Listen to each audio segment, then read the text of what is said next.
பட்டினத்தார் சொல்கிறாரு, நல்வினை தீவினை என் வினையெல்லாம் போனோம், அதுக்கு என்ன வழி சாமி அப்படின்னு கேட்குறாங்க. அதுக்கு அவர் சொல்கிறாரு, உன் வினையெல்லாம் போனா இந்த உலகத்தில் உந்துன்னு எதுவுமே ஒரு தூசு கூட இருக்கக்கூடாதுன்றார்.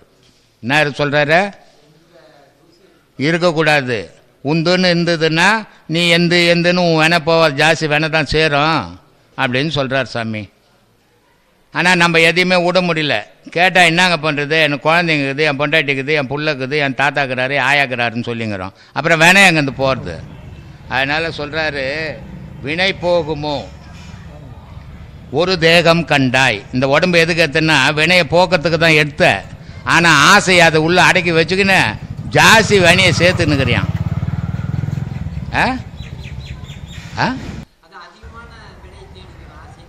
ஆமாம். அதனால் சொல்கிறார், வினை போகுமோ ஒரு தேகம் கண்டாய், வினைதான் ஒழிந்தால் தினை போதளவும் நில்லாது. தினை இருக்குது தெரியுமா? தினை அந்த ஆசை போயிடுச்சுன்னா உனக்கு வேணா உன் உடலை விட்டு உன்னுடைய முன்வினை இந்த